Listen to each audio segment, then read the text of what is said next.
राधे राधे। जय श्री कृष्ण। आज शुक्रवार के दिन मां संतोषी की विधि विधान से पूजा की जाती है।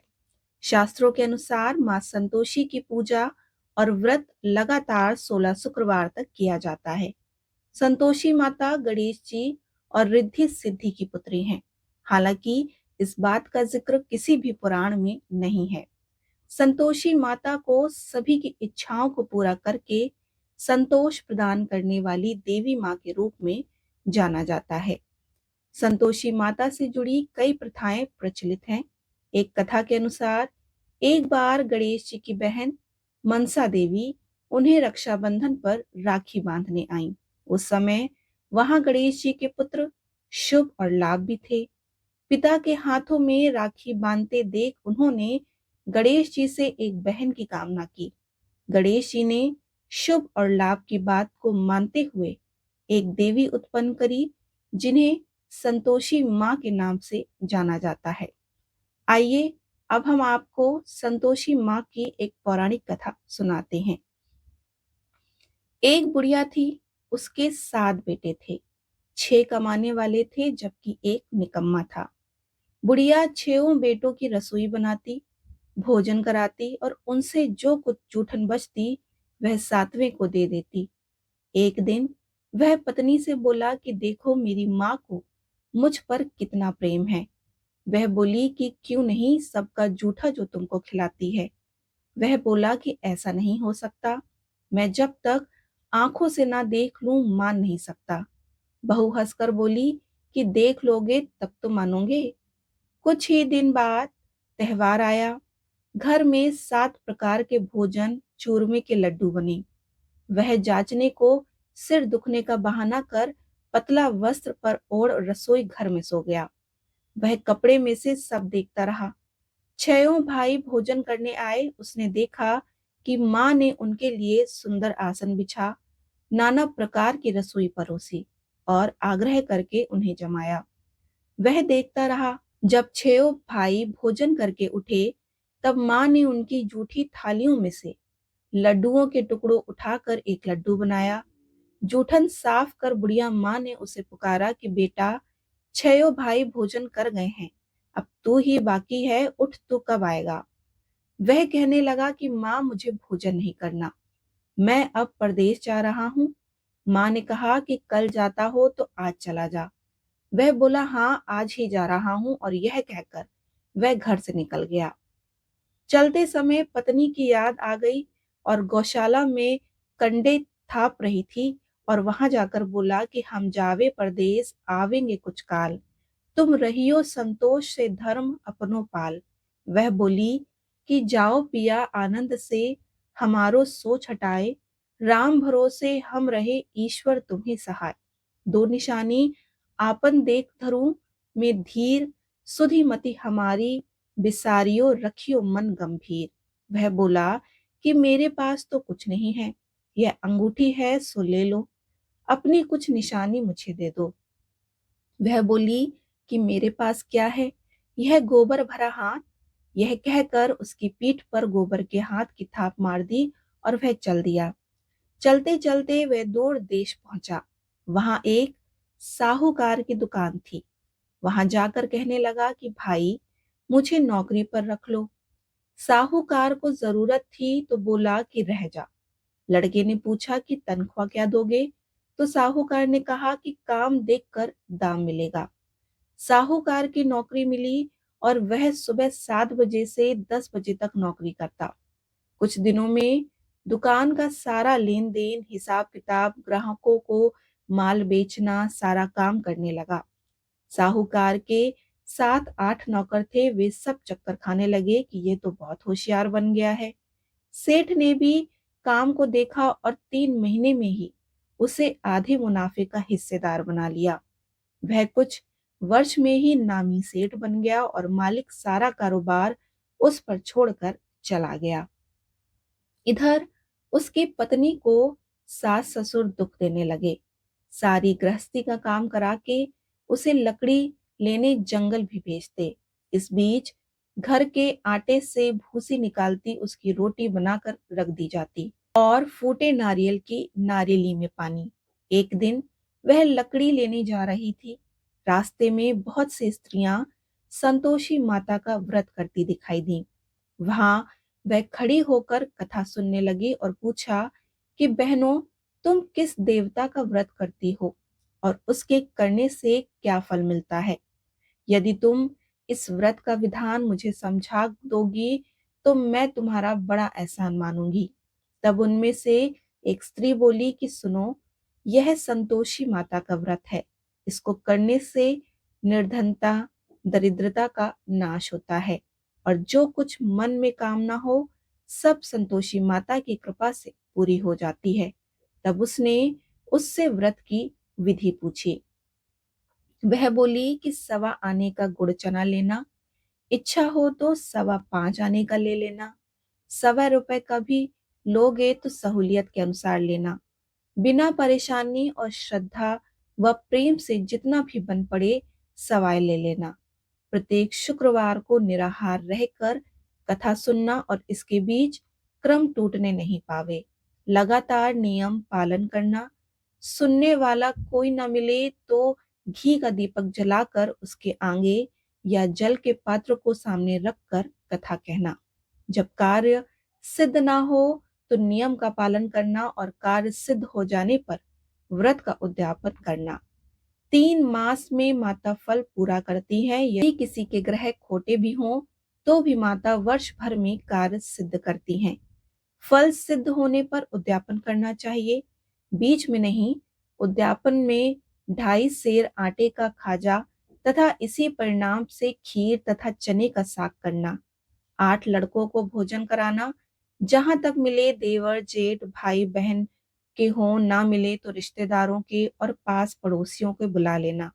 उन्हें भोजन करा यथाशक्ति दक्षिणा दे देना और माता का नियम पूर्वक पूजा करना।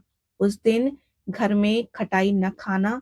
और यह सुनकर बुढ़िया के लड़के की बहू चल दी। रास्ते में उसने लकड़ी के बोझ को बेच दिया और उन पैसों से गुड़ चना ले माता के व्रत की तैयारी करने लगी और सामने मंदिर देखकर पूछने लगी कि यह मंदिर किसका है। सब कहने लगे कि संतोषी माता का मंदिर है। यह सुनकर माता के मंदिर में जाकर चरणों में लौटने लगी। दीन हो विनती करने लगी कि माँ, मैं निपट अज्ञानी हूँ, व्रत के कुछ भी नियम नहीं जानती, मैं दुखी हूँ। हे माता जगत जननी, मेरा दुख दूर कर, मैं तेरी शरण में आई हूँ। माता को दया आई और एक शुक्रवार बीता कि दूसरे को उसके पति का पत्र आया और तीसरे शुक्रवार को उसका भेजा हुआ पैसा आ पहुंचा। यह देख जेठ जेठानी मुंह सिकोड़ने लगे। लड़के ताने देने लगे कि काकी के पास पत्र आने लगे हैं, रुपया आने लगा है, अब तो काकी की खातिर बढ़ेगी। बेचारी सरलता से कहती कि भैया, कागज आवे रुपया आवे, हम सब के लिए अच्छा है। ऐसा कहकर आंखों में आंसू भरकर संतोषी माता के मंदिर में मातेश्वरी के चरणों में गिरकर रोने लगी कि माँ, मैंने तुमसे पैसा कब मांगा? मुझे पैसे से क्या काम? मुझे तो अपने सुहाग से काम है। मैं तो अपने स्वामी के दर्शन मांगती हूँ। तब माता ने प्रसन्न होकर कहा कि जा बेटी, तेरा स्वामी आएगा। यह सुनकर खुशी से बावली होकर घर में जाकर काम करने लगी। अब संतोषी माँ विचार करने लगी कि इस भोली पुत्री को मैंने कह तो दिया कि तेरा पति आएगा, लेकिन कैसे? वह तो इसे स्वप्न में भी याद नहीं करता। उसे याद दिलाने को मुझे ही जाना पड़ेगा। इस तरह माताजी उस बुढ़िया के बेटे के पास जा स्वप्न में प्रकट हो कहने लगी कि हे साहूकार के बेटे, सो रहा है या जगता है? वह कहने लगा कि माता, सोता भी नहीं और जगता भी नहीं, कहो क्या आज्ञा है। माँ कहने लगी कि तेरे घर बार कुछ है कि नहीं? वह बोला कि मेरे पास सब कुछ है, माँ बाप है, बहू है, क्या कमी है? माँ बोली, भोले पुत्र, तेरी बहू घोर कष्ट उठा रही है, तेरे माँ बाप उसे परेशानी दे रहे हैं, वह तेरे लिए तरस रही है, तू उसकी सुध ले। वह बोला कि माताजी, यह तो मालूम है, परंतु जाऊं तो जाऊं कैसे? परदेश की बात है, लेन देन का कोई हिसाब नहीं, कोई जाने का रास्ता नहीं पाता, कैसे चला जाऊं? माँ कहने लगी कि मेरी बात मान, सवेरे नहा धोकर संतोषी माता का नाम ले, घी का दीपक जला, दंडवत कर दुकान पर जा बैठ। देखते ही देखते तेरा सारा लेन देन चुक जाएगा, जमा का माल बिक जाएगा और सांझ होते होते धन का भारी ढेर लग जाएगा। अब संतोषी माता की बात मानकर वह नहा धोकर संतोषी माता को दंडवत घी का दीपक जलाकर दुकान पर जा बैठा। थोड़ी देर में देने वाला रुपया लाने लगे, लेने वाले हिसाब लेने लगे, कोठे से भरे सामान की खरीदारी नकद दाम दे सौदे करने लगे। शाम तक धन का भारी ढेर लग गया। मन में माता का नाम लेकर चमत्कार देख प्रसन्न हो घर ले जाने के वास्ते गहना कपड़ा सामान खरीदने लगा। यहाँ काम से निपट तुरंत घर को रवाना हुआ। उधर उसकी पत्नी जंगल में लकड़ी लेने जाती है। लौटते वक्त माता जी के मंदिर में विश्राम करती है। वह तो उसके प्रतिदिन रुकने का जो स्थान ठहरा। धूल उड़ती देखकर वह माता से पूछती है कि हे माता, यह धूल कैसे उड़ रही है? माता कहती हैं कि हे पुत्री, तेरा पति आ रहा है, अब तू ऐसा कर, लकड़ियों के 3 बोझ बना ले, एक नदी किनारे रख दे, दूसरा मेरे मंदिर पर और तीसरा अपने सिर पर। तेरे पति को लकड़ियों का गट्ठर देख मोह पैदा होगा और वो यहाँ रुकेगा, नाश्ता पानी खाकर माँ से मिलने जाएगा। अब तू लकड़ियों का बोझ उठाकर जाना और चौक में गट्ठर डालकर जोर से आवाज लगाना कि लो सासू जी, लकड़ियों का गट्ठर लो, भूसी की रोटी दो, नारियल के खेपड़े में पानी दो। आज मेहमान कौन आया है? माता जी से बहुत अच्छा कहकर वह प्रसन्न मन से लकड़ियों के 3 गट्ठर बनाए और एक के नदी किनारे पर और एक माता जी के मंदिर में रख दिया। इतने में मुसाफिर आ पहुंचा। सूखी लकड़ी देखकर उसकी इच्छा उत्पन्न हुई कि हम यहीं पर विश्राम करें और भोजन बनाकर खा पीकर गांव जाएं। इसी तरह रुककर भोजन बना विश्राम करके गांव को गया। सबसे प्रेम से मिला। उसी समय सिर पर लकड़ी का गट्ठर लिए वह उतावली सी आ जाती है और लकड़ियों का भारी बोझ आंगन में डालकर जोर से 3 आवाज देती है कि लो सासू जी, लकड़ियों का गट्ठर लो, भूसे की रोटी दो, आज मेहमान कौन आया है? यह सुनकर उसकी सास बाहर आकर अपने दिए हुए कष्टों को भुलाने हेतु कहती है कि बहू, ऐसा क्यों कहती हो? तेरा मालिक ही तो आया है। आ बैठ, मीठा भात खा, भोजन कर, कपड़े गहने पहन। उसकी आवाज सुनकर उसका पति बाहर आता है। अंगूठी देख व्याकुल हो जाता है। माँ से पूछता है कि माँ, यह कौन है? माँ बोली कि बेटा, यह तेरी ही बहू है। सबसे तो गया है, तब से सारे गांव में भटकती फिरती है। का काम काज कुछ करती नहीं, 4 पहर आकर खा जाती है। वह बोला कि ठीक है माँ, मैंने इसे भी देखा और तुम्हें भी। अब दूसरे घर की ताले की चाबी दो, उसमें रहूंगा। माँ बोली कि ठीक है, जैसी तेरी मर्जी। तब वह दूसरे मकान की तीसरी मंजिल का कमरा खोल सारा सामान जमाया। एक दिन राजा के महल जैसा ठाट बाट बन गया। अब क्या था, वह सुख भोगने लगी और इतने में शुक्रवार आया। उसने पति से कहा कि मुझे संतोषी माता के व्रत का उद्यापन करना है। पति बोला कि खुशी से कर लो। वह उद्यापन की तैयारी करने लगी। जिठानी के लड़कों को भोजन के लिए कहने लगी। उन्होंने मंजूर किया, परंतु पीछे से जिठानी ने अपने बच्चों को सिखाया कि देखो, भोजन के समय खटाई मांगना। लड़के जब आए तो उन्होंने खीर पेट भर के खाई, परंतु बाद में खाते ही कहने लगे कि हमें खटाई दो, खीर खाना हमको नहीं भाता, देखकर आरुचि होती है। वे कहने लगे कि भाई, खटाई किसी को नहीं दी जाएगी, यह तो संतोषी माता का प्रसाद है। लड़के उठ खड़े हुए और बोले कि पैसा लाओ। भोली बहू कुछ नहीं जानती थी, उन्हें पैसे दे दिए और लड़के उसी समय हट करके इमली खटाई ले खाने लगे। यह देखकर बहू पर माताजी ने कोप कर दिया। राजा के दूत उसके पति को पकड़ ले गए और जेठ जेठानी मन माने वचन कहने लगे। लूट लूट कर धन इकट्ठा कर लिया है, अब सब मालूम पड़ेगा जब जेल में मार खाएगा। बहू को यह सब सहन नहीं हुआ। रोती हुई माता जी के मंदिर गई और कहने लगी कि हे माता, तुमने क्या किया? हंसाकर अब भक्तों को रुलाने लगी। माता बोली कि बेटी, तूने उद्यापन करके मेरा व्रत भंग किया है। वह कहने लगी कि माता, मैंने कुछ अपराध किया है, मैंने तो भूल से लड़कों को पैसे दे दिए थे, मुझे क्षमा करो, मैं फिर तुम्हारा उद्यापन करूंगी। माँ बोली, अब भूल मत करना, और वह कहती है कि अब भूल नहीं होगी। अब बतलाओ कि वे कैसे आवेंगे। माँ बोली कि जा पुत्री, तेरा पति तुझे रास्ते में आता मिलेगा। और वह निकली, राह में पति आता मिला।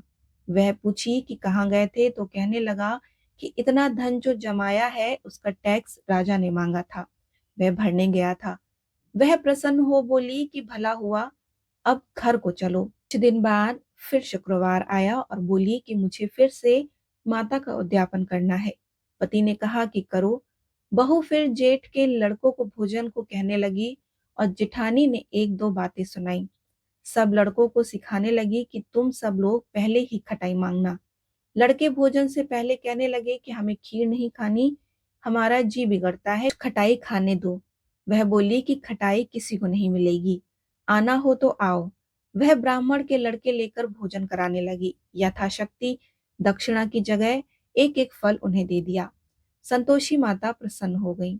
माता की कृपा से ही 9वें मास में उसके चंद्रमा के समान सुंदर पुत्र प्राप्त हुआ। पुत्र को पाकर प्रतिदिन माता जी के मंदिर को जाने लगी। माँ ने सोचा कि यह रोज आती है, आज क्यों न इसके घर चलूं। यह विचार कर माता ने भयानक रूप बनाया। गुड़ चने से सना मुख, ऊपर सूड़ के समान होंठ, उस पर मक्खियां भिन भिन कर रही थीं। देहली पर पैर रखते ही उसकी सास चिल्लाई कि देखो रे, कोई चुड़ैल डाकिन चली आ रही है, लड़कों इसे भगाओ, नहीं तो किसी को खा जाएगी। लड़के भगाने लगे, चिल्लाकर खिड़की बंद करने लगे। बहू रोशनदान से सब देख रही थी और प्रसन्नता से पगली बन चिल्लाने लगी कि आज मेरी माता जी मेरे घर आई हैं। वह बच्चे को दूध पीने से हटाती है और इतने में सास का क्रोध फट जाता है। वह बोली कि क्या उतावली हुई है, बच्चे को पटक दिया। इतने में माँ के प्रताप से लड़के ही लड़के नजर आने लगे। वह बोली कि माँ, जिसका व्रत करती हूँ यह संतोषी माता है। सबने माता जी के चरण पकड़ लिए और विनती कर कहने लगी कि हे माता, हम मूर्ख हैं, अज्ञानी हैं, तुम्हारा व्रत की विधि हम नहीं जानते, व्रत भंग कर हमने बड़ा अपराध किया है। जग माता, आप हमारा अपराध क्षमा करो। और इस प्रकार माता प्रसन्न हुई। बहू को प्रसन्न हो, जैसा फल दिया वैसा माता सबको देना। जो इस कथा को पढ़े और सुने उसका मनोरथ जरूर पूर्ण करना।